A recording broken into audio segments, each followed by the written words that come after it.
करण कचरा पक्षी से लड़ने के लिए उत्सुक नहीं था। अफसोस की बात है कि ऐसा प्रतिनिधि उसके लिए सबसे अच्छा विकल्प था। पारिवारिक समानाचरण में जानवरों के पास पहले से ही अत्यधिक शक्तिशाली शरीर था। करण को उनसे लड़ने के लिए अपनी चतुराई और रणनीति का उपयोग करना पड़ेगा। करण वह केवल जनरल स्टेट के सबसे कमजोर जानवरों से ही लड़ सकता था। करण ने सीधे टकराव में एक ऐसे जानवर से लड़ने का प्रयास करने की हिम्मत नहीं की जो वास्तव में शक्तिशाली था। बस उनकी गति ही पहले से ही तेज थी। करण ने रक्षा को पीछे छोड़ते हुए उत्तर पश्चिम के जंगल में धावा बोल दिया। वह वास्तव में खुश था कि कचरा पक्षी जंगल में भाग गया, क्योंकि करण को लोगों की नजरों के बारे में चिंता करने की जरूरत नहीं थी। कचरा पक्षी लगभग 3 मीटर लंबा था और जंगल में गुजरना उसके लिए बहुत आसान नहीं था। इसे घने जंगल से गुजरने के लिए नहीं बनाया गया था, क्योंकि इसका घर बंजर भूमि में था। इसके अलावा जब भी यह किसी पेड़ को नष्ट करता था तो इसकी गति बहुत धीमी हो जाती थी। कचरा पक्षी का अनुसरण करना कठिन नहीं था। लगातार सीखने की आवाज से यह जानना कठिन हो गया कि वह कहाँ है। कुछ सेकंड के बाद करण ने कचरा पक्षी के करीब आ गया था। अभी करण को सावधान रहने की आवश्यकता नहीं थी, क्योंकि शिकारी सभी समानाचरण के जानवरों को जंगल में प्रवेश करने से रोक सक रहे थे। यह है कि जिस दिन सबसे अधिक जानवर युद्ध में उतरे, वही दिन जंगल में अपने सबसे सुरक्षित स्थान पर था। जैसे ही करण ने कचरा पक्षी के करीब जाने लगा, उसके शरीर में कुछ घटित हुआ। जैसे ही करण ने तेज गति पकड़ी, उसके पैरों पर एक सफेद धुंध रह गई। यदि बर्फ से लगाव रखने वाला कोई व्यक्ति यहाँ होता तो वह करण के शरीर से बर्फ के मन के बादल को निकलते हुए महसूस कर सकता। इस समय कर्ण एक प्रारंभिक समानाचरण के योद्धा की गति तक पहुंच गया था। कर्ण इसे अनिश्चित काल तक जारी रख सकता था। कैसे? अपनी एफिनिटी के साथ बहुत सारे परीक्षण के बाद कर्ण ने अपने शरीर के अन्य हिस्सों से कम प्रभाव के साथ अपनी एफिनिटी को मुक्त करने की क्षमता को अनलॉक कर दिया। कर्ण अपनी गति बढ़ाते हुए लगातार अपनी पीठ और पैरों से आइसमन निकाल रहा था। लेकिन क्या इससे उसका शरीर गर्म नहीं होगा? हाँ, ऐसा होगा, लेकिन अगर यह बहुत अधिक गर्म हो गया तो कर्ण आसानी से फायर वन में जारी कर सकता था। जब तक वह अपने शरीर का तापमान बहुत तेजी से नहीं बदलता, उसे चोट नहीं लगेगी। ऐसा कुछ असंभव होगा यदि कर्ण केवल अपने बाएं हाथ का उपयोग करता है। उसके बाएं हाथ में ही द्रव्यमान था, लेकिन जब तक उसने अपने पूरे शरीर पर नकारात्मक प्रभाव फैलाया, तब तक यह सही सहनीय था। अपनी गति को स्थायी रूप से उच्च स्तर तक बनाने रखने की यह क्षमता भी वह क्षमता थी जिससे कर्ण को अपनी कक्षा में शीर्ष पर पहुंचने की अनुमति दी। यह केवल कैटरपिलर क्लास के लिए गिना जाता था। अन्य छात्रों में अभी भी कई ऐसे थे जो कर्ण से अधिक शक्तिशाली थे, बहुत उन्नत मार्शल आर्ट सामान्य प्रभाव प्राप्त कर सकते थे। इस स्तर तक पहुंचने के लिए सबसे पहले व्यक्ति को लंबे समय तक परिश्रम की आवश्यकता होती है। कई छात्र पहले से ही उस स्तर पर तक पहुंच चुके थे, लेकिन कैटरपिलर क्लास में किसी के रूप में कर्ण अनिवार्य रूप से अपने सभी साथियों से ऊपर था, मोहन को छोड़कर, लेकिन केवल तभी जब उसने अपने जादू का इस्तेमाल किया हो। जब कर्ण को कचरा पक्षी के बीच की दूरी 2 मीटर तक पहुंच गई तो कचरा पक्षी ने अचानक अपना सिर उसकी ओर कर दिया। फिर उसका मुंह पूरा खुल गया। कर्ण ने अपने दांत पीस डाले और अपने पूरे शरीर को तनावग्रस्त कर दिया। वह जानता था कि क्या होने वाला है। जी, यह ऐसा था जैसे कचरा पक्षी की चोंच से ध्वनि का एक विस्फोट निकला और पूरे जंगल में गूंज गया। ध्वनि के विस्फोटक के कारण किनारे के पेड़ जोर जोर से हिलने लगे। टकराव। जैसे ही ध्वनि का विस्फोट हुआ, कर्ण ने कान के पर्दे फट गए। यह बहुत जोर से होता। कर्ण ने दृष्टि घूम गई, क्योंकि उसे लगा जैसे उसका मस्तिष्क उसकी खोपड़ी के सभी कोनों से टकरा रहा है। यह कचरा पक्षी का प्रारंभिक रक्षात्मक हथियार था। यह कोई शिकारी इसके करीब आता था तो यह पवन मन को अपने मुंह से इकट्ठा कर लेता था और ध्वनि की एक शॉकवेव में छोड़ देता था। हमला सीधे तौर पर खतरनाक नहीं था। यह अधिकतम यही कर सकता था कि किसी को मोहित कर दिया जाए और उसके कान के पर्दे नष्ट कर दिए जाए। ऐसा ही कोई नहीं मर जाएगा। लेकिन हमले से न केवल शिकारी बुरी तरह से चौंक जाएगा बल्कि उसके कानों में दर्द भी होगा। इसके अलावा पीछे करण के करने के दौरान शिकारी अपना संतुलन खो सकता है और गिर सकता है। यह शिकार करने का नहीं बल्कि भागने का हथियार था। यह भी एक कारण था कि शिकारी कचरा पक्षी के शिकार से नफरत करते थे। करण ने पिछले साल स्टॉर्म ईगल जोन में सभी जानवरों के बारे में बहुत कुछ सीखा था। उसके कारण करण को पता था कि उसके लिए क्या होगा। उसके लिए अपना संतुलन बनाए रखना थोड़ा मुश्किल लग रहा था, लेकिन करण ने इसे संभाल लिया। वह थोड़ी धीमा हो गया था, लेकिन वह फिर से तेजी लाने में कामयाब रहा। लेकिन करण को भी अजीब भावना महसूस हुई, क्योंकि उसने सुनने की क्षमता खो दी थी। यह लगभग ऐसा था जैसे वह अब अपने शरीर के अंदर ही नहीं था। ऐसा लग रहा था मानो वह किसी और को देख रहा हो। जैसे ही करण ने फिर से कचरा पक्षी के पास पहुंचा, उसने फिर से अपना सिर उसकी ओर कर दिया और उसी तरह हमला कर दिया। इस बार करण ने कुछ नहीं सुना, लेकिन उसे लगा कि उसके सिर पर चोट लगी है और उसकी दृष्टि खराब हो गई। कटी चुप्पी में करण ने अपनी तलवार निकाली और अपने बाएं हाथ से अपनी पीठ की ओर इशारा किया। करण ने और भी तेजी लाने के लिए फायर ब्लास्ट किया और अपनी तलवार उठा ली। कचरा पक्षी ने देखा कि उस पर हमला हो रहा है। उसने अपनी ध्वनि रंग का उपयोग करना बंद कर दिया। अब अपने अगले कदम पर उसके पंजे धरती में धंस गए और इसके अलग कदम पर करण के चेहरे पर गंदगी का एक बादल फेंका दिया। करण ने महसूस किया कि उसकी आंखें पर गंदगी का हमला हुआ है, लेकिन वह फिर से अपने झूले के प्रति प्रतिनिधि था।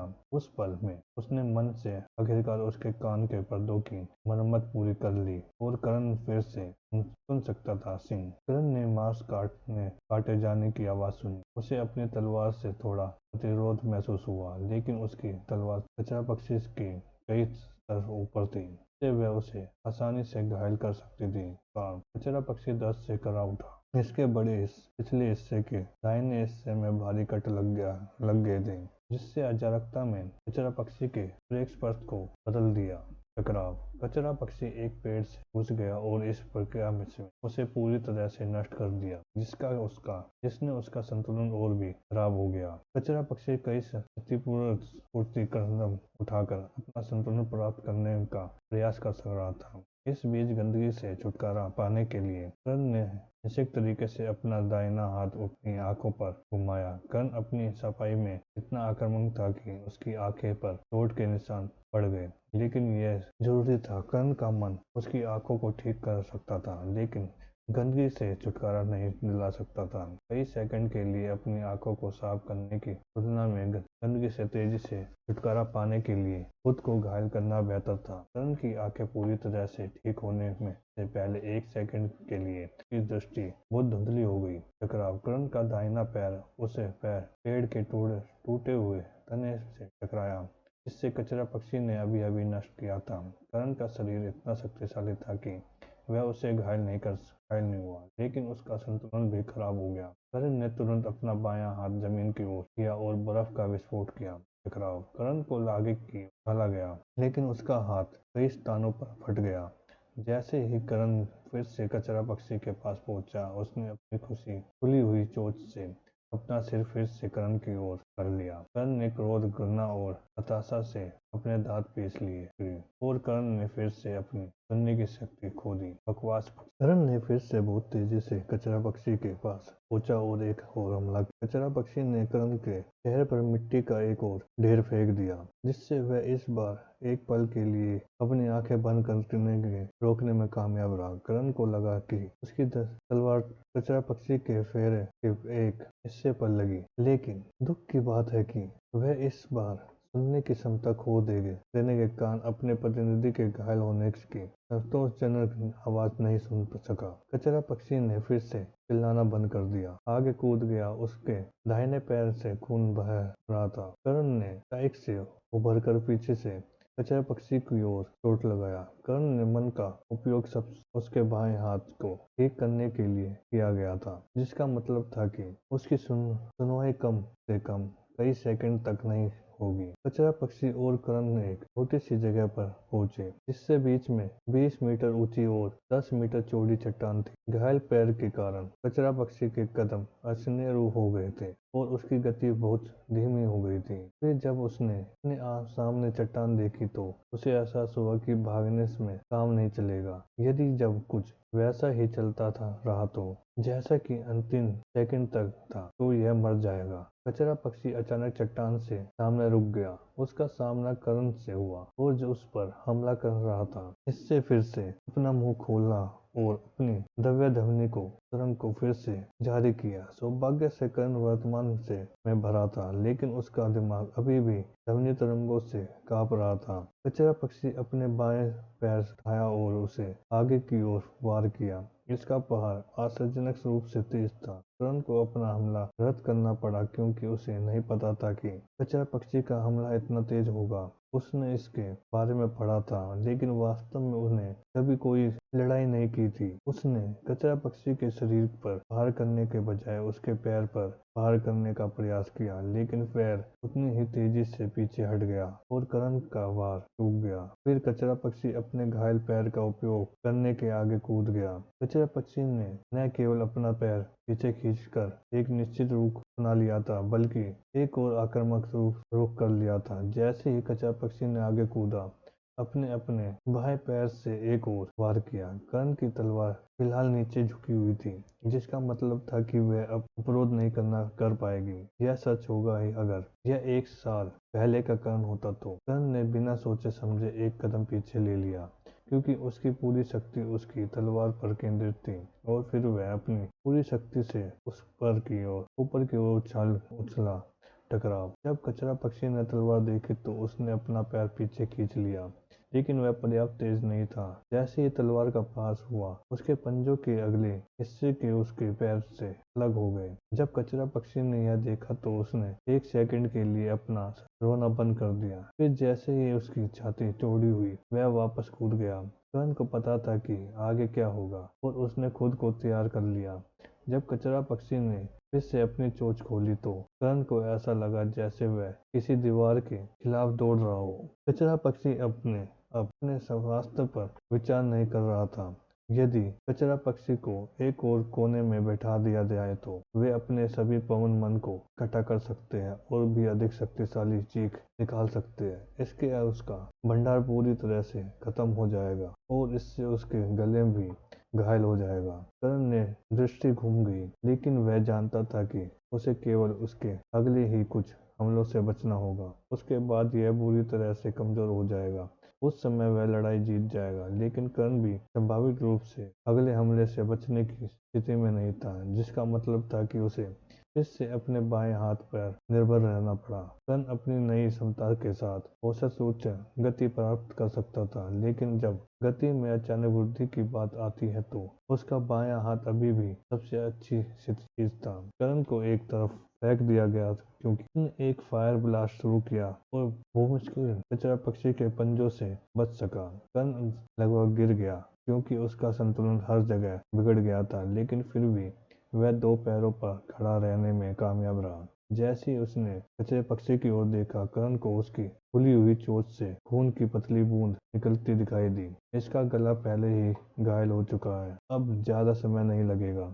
कचरे पक्षी ने फिर से कर्ण पर छलांग लगाई और इस बार कर्ण सामान्य रूप से वापस कूदकर अपने हमले से बचने में कामयाब रहा। कचरे पक्षी लड़ने में अच्छा नहीं था। यही वजह थी कि कर्ण इस बार अपने बाएं हाथ के बिना भागने में सफल रहा। कर्ण ने देखा कि कचरा पक्षी के गले से अधिक खून निकल रहा है। जल्द ही 1 या 2 हमले और, कर्ण ने सोचा। जैसे ही उसकी दृष्टि घूम गई, कचरे पक्षी ने फिर से कर्ण पर ध्यान केंद्रित किया। बूम! कर्ण की आंखें चौड़ी हो गई क्योंकि एक ही हिंसक विस्फोट ने अचानक कचरा पक्षी को निगल लिया। कर्ण ने सिर के पर भयानक गर्मी की लहर दौड़ गई, लेकिन उसकी हालत और भी खराब हो गई थी। उसी समय कर्ण की सुनने की क्षमता ठीक हो गई। चुप रहो! कर्ण ने कर्ण के बगल की एक बड़ी चट्टान से एक आदमी की गुस्से भरी चीख सुनी। कर्ण ने उधर देखा और उसकी आंखें चौड़ी हो गई। चट्टान के मध्य में एक विशाल द्वार प्रकट हो गया था। इस कर्ण को यकीन था कि पहले ऐसा कोई नहीं था। सफेद लाल बालों वाला एक बूढ़ा आदमी गेट पर खड़ा था और वह विस्तृत जले हुए टुकड़ों को गुस्से से देख रहा था, जो कभी कचरा पक्षी था एक पल के लिए कर्ण के लिए अपनी मौजूदा स्थिति में समझौता करना मुश्किल हो गया। लड़ाई अभी अपनी चरम पर पहुंची थी, लेकिन उसके प्रतिनिधि की अचानक मृत्यु हो गई। साथ ही वह गेट कहाँ से आया? महोदय, कर्ण ने पूछा। बूढ़े व्यक्ति ने कांचन रंग के वस्त्र पहने थे, जो काफी विनम्र लग रहे थे। वह ऐसा व्यक्ति नहीं था जो इस बात को बहुत महत्व देता था दूसरे लोग उनके बारे में क्या सोचते। वह आदमी गुस्से से कर्ण की ओर मुड़ा। आप यहाँ कचरा पक्षी क्यों लाए? उसने गुस्से में कहा। आप युवाओं के लिए परीक्षण अभिजय के बारे में इस जगह पर घूमना मना नहीं है, लेकिन यह स्पष्ट रूप से सिर्फ एक सीधा उपहास था। क्या किसी ने तुम्हें कोई शिष्टाचार नहीं सिखाया? तुम्हारे माता पिता ने तुम्हें क्या सिखाया है कि तुम्हें लगता है कि हजारों किलोमीटर के सबसे ऊंचे और सबसे ज्यादा परेशान करने वाले जानवरों को मेरे पास लाना एक अच्छा विचार है? कर्ण ने केवल बूढ़े व्यक्ति की ओर आश्चर्य से देखा। माफ करें, लेकिन मुझे नहीं पता था कि यहाँ कोई है, कर्ण ने कहा। क्या तुमने या हम? बूढ़े व्यक्ति ने पहले कर्ण को फटकारा चाहा, लेकिन फिर उसे कुछ ध्यान आया। आप एक फौजी है? बूढ़े ने पूछा। कर्ण को याद आया कि अधिकांश जादूगर इसी को योद्धा कहते हैं। कर्ण ने सिर हिलाया। हाँ। बूढ़े व्यक्ति ने जटाट और स्वीकृति के मिश्रण से अपने सिर के पिछले हिस्से को खुजाया। ठीक है, फिर आप शायद नहीं जानते होंगे कि मैं यहाँ था, उन्होंने कहा, लेकिन अब आप जानते हैं। भविष्य में कृपया इसे परेशान करने वाली चीजों को यहाँ से दूर रखें। कर्ण ने उस आदमी और चट्टान की ओर देखा। इस जगह क्या है? कर्ण ने पूछा। यह बूढ़े व्यक्ति ने चट्टान की ओर इशारा करते हुए पूछा। यह पुराने राजा का परीक्षण है। पुराना राजा का परीक्षण? कर्ण ने पूछा। बूढ़े ने सिर हिलाया। हाँ, स्ट्राइक थंडर साम्राज्य के पूर्व राजा ने यह परीक्षण बनाया था। यह नए अनुयायियों का परीक्षण करने के लिए था। यदि वे पर्याप्त अच्छा करते हैं तो उन्हें पुराने राजा की कुछ विरासत मिल सकती है। बूढ़े राजा को वास्तव में फीजी की कोई परवाह नहीं थी। यही कारण है कि आप लोग इसके बारे में नहीं जानते, लेकिन यह भी वास्तव में कोई रहस्य नहीं है। मेरा काम इस जगह पर नजर रखना था, तो यह वास्तव में होगा। यदि आप भविष्य में इस जगह से बच सके तो आभारी रहूंगा, बूढ़े व्यक्ति ने कहा। उस क्षण कर्ण को अपने मन में एक परिचित भावना प्रकट हुई। इस जंगल पर धातु है, तलवार ने कर्ण की ओर आवाज में कहा। पिछले वर्ष से अधिक इसने अच्छी तरह से बात करना सीख लिया था। कर्ण ने असमंजस में केवल अपनी तलवार को देखा। धातु जिसकी मुझे आवश्यकता है, तलवार ने कहा। तभी कर्ण को समझ आया। अपने हथियार को अपनी एफिनिटी के साथ पूरी तरह से अनुकूल बनाने के लिए उसे जिस धातु की आवश्यकता थी, जल्द ही प्रक्रिया होगी और इसके साथ कर्ण शायद अपनी सच्ची आत्मीयता को अनलॉक कर देगा। उस समय उसे एक उपयुक्त हथियार की भी आवश्यकता होगी। कर्ण ने फिर से चट्टान की ओर देखा। तो क्या वह पुराने राजा के परीक्षण में आवश्यक धातु या पा सकता है? फिर कर्ण बूढ़े आदमी की ओर मुड़ा। ठीक है, धन्यवाद सर, मैं भविष्य में दोबारा ऐसा नहीं करूँगा। अच्छा, बूढ़े ने सिर हिलाते हुए कहा। फिर वह फाटकों के पास वापस गया। उन्होंने खोला और उनमें से प्रवेश किया। गेट बंद होने के बाद दरवाजा गायब हो गया। यह ऐसा था जैसे इसका अस्तित्व कभी था ही नहीं। कर्ण ने चट्टान पर एक और नजर डाली। वह जानता था कि वह आज प्रवेश नहीं कर पाएगा। सबसे पहले यह निपुणों के लिए एक परीक्षा थी, जो दूसरे क्षेत्र में जादूगर थे। भले ही कर्ण को प्रथम क्षेत्र में किसी के रूप में प्रवेश करने की अनुमति मिली गई हो, फिर भी वह बहुत दूर नहीं जा पाएगा। सब कुछ उचित समय पर होगा, कर्ण ने सोचा। मुझे प्रक्रिया के बारे में डिन से पूछना चाहिए। फिर कर्ण ने भौं के साथ उस जले हुए टुकड़ों को देखा जो कभी कचरा पक्षी था। मैं केवल चोंच ही वापस ला सकता हूँ। यह शेष स्थिति में नहीं है, लेकिन फिर भी इसका कुछ मूल्य होना चाहिए। कर्ण ने यहाँ भरी और टोच को एक जानवर की बोरी में डाल दिया और फिर कर्ण फार्म लाइन पर वापस चला गया। कर्ण ने समुद्र रेखा पर वापस चला गया। भले ही उसके द्वारा लड़ाई समाप्त नहीं की गई थी, फिर भी उसे कुछ ज्ञान प्राप्त हो गया था। अब वह वास्तव में जानता था कि कचरा पक्षी कितने परेशान करने वाले थे। कर्ण को अब ठीक से पता चल गया था कि हर एक शिकारी कचरा पक्षी से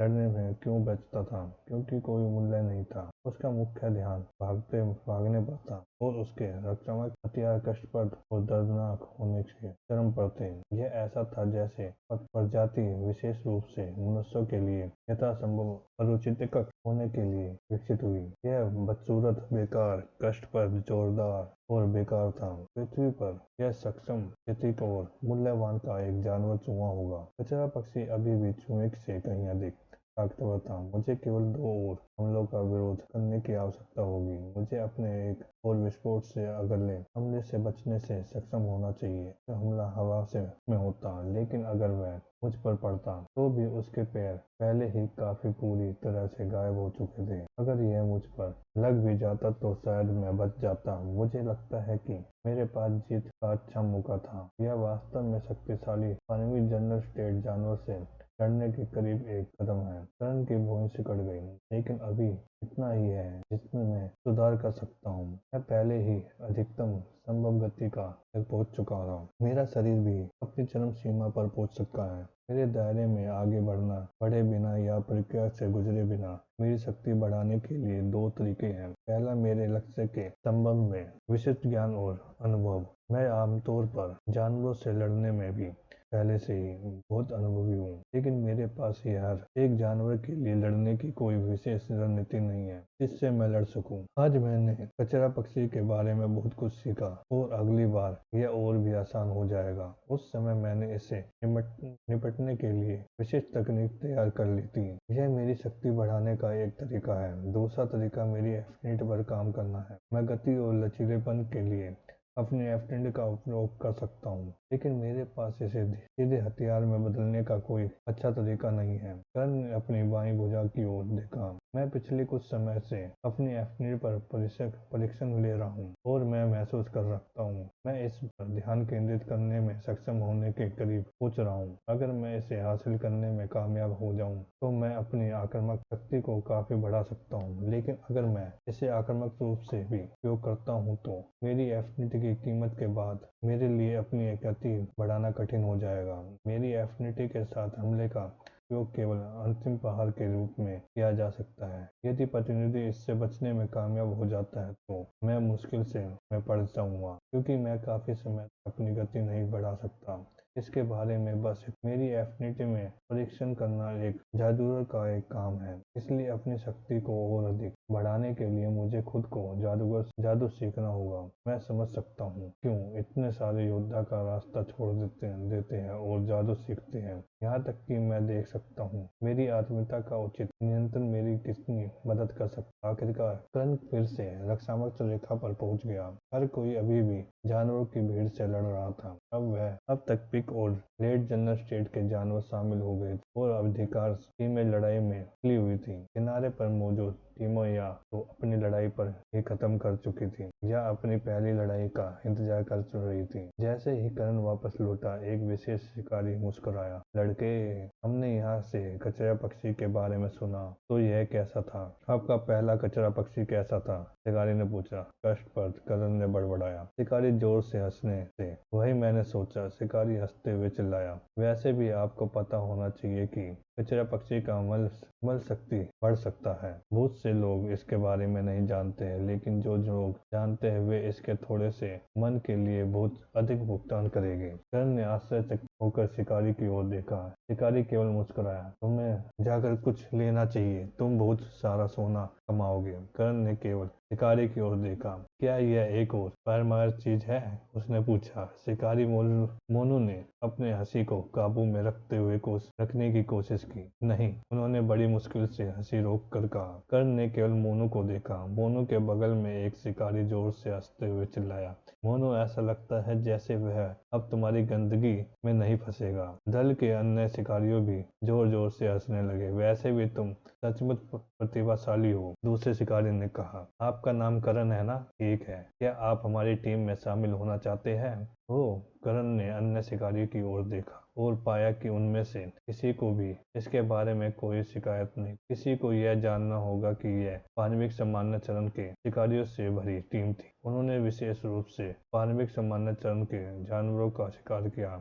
जो अभी भी करण के सतर से ऊपर था। सत्य यह है कि वे उसे शामिल होने देने से इच्छुक थे। इसका मतलब था कि वे उनकी भविष्य की शक्ति को बहुत महत्व देते हैं। धन्यवाद, लेकिन मुझे मना करना होगा, कर्ण ने विनम्रता से कहा। वो अस्वीकार कर दिया गया, टीम के नेता ने जोर से हंसते हुए चिल्लाया। अन्य शिकारियों ने केवल हाँ भरी, लेकिन उन्हें ऐसी ही किसी चीज की उम्मीद थी।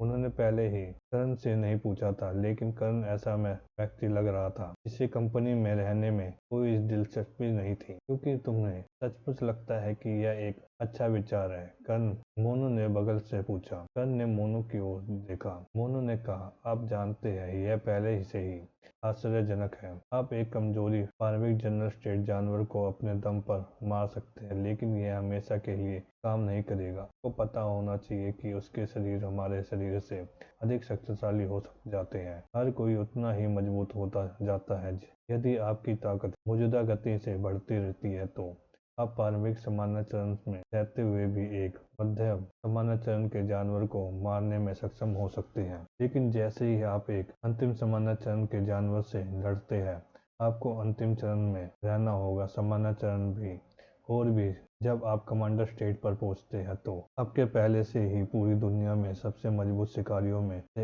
एक के रूप में गिने जाएंगे। यदि आप बिना किसी मदद के अपने सतर पर एक जानवर को मार गिरा सकते हैं, तो पानी कमांडर चरण में यह पूरी तरह से असंभव हो जाता है, मोनू ने समझाया। करण ने देख सकता था मोनू वास्तव में उनके लिए चिंतित था।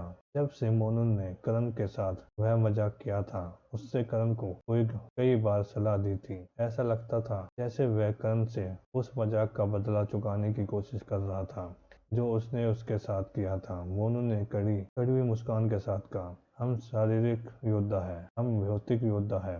हम उसी चीज से लड़ रहे हैं जिससे जानवरों को फायदा है। हमारी बुद्धिमत्ता और रणनीति केवल इतना ही हासिल कर सकती है। कुछ बिंदु पर शक्ति का अंत बहुत बड़ा है। आपने 1 साल पहले कछुए को देखा था ना?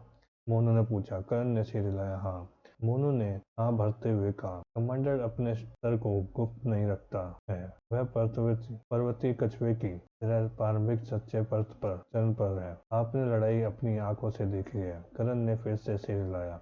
हाँ, डिन और कछुआ सामान्य स्तर पर थे, फिर भी डिन बिल्कुल असहाय था। सबसे अच्छा तो उसने किया वह कछुए के पैरों के से कुछ पत्थर काटना था। उसने कोई खून की भी नहीं निकाला था और इसकी तुलना में डिन लगभग मर चुका था। क्या डिन कमजोर थे? क्या डिन की युद्ध शक्ति कम थी? शायद नहीं। भले ही टू फार जारे का रास्ता 30 वर्षों से अधिक समय से सार्वजनिक था, कोई भी अन्य योद्धा अभी तक उस तक पहुंचने में कामयाब नहीं हुआ। इसका मतलब है यह कि जब इसे क्षेत्र तक पहुंचने की बात आती तो मानवीय प्रतिभा भी बहुत महत्वपूर्ण होती है। डिन एक औसत योद्धा नहीं था, फिर भी वह अभी भी असहाय था। बस इसके बारे में सोचो। ठीक है, मोनू ने अजीब सी मुस्कान के साथ कहा। करण ने कोई जवाब नहीं दिया। सामान्य परिस्थितियों में उन्होंने मोनू के प्रस्ताव को स्वीकार कर लिया होगा, लेकिन करण के लिए अभी भी कुछ इंतजार था। समय के साथ करण संभावित रूप से जादूगर के सामान्य युद्ध शक्ति तक पहुंच सकता था।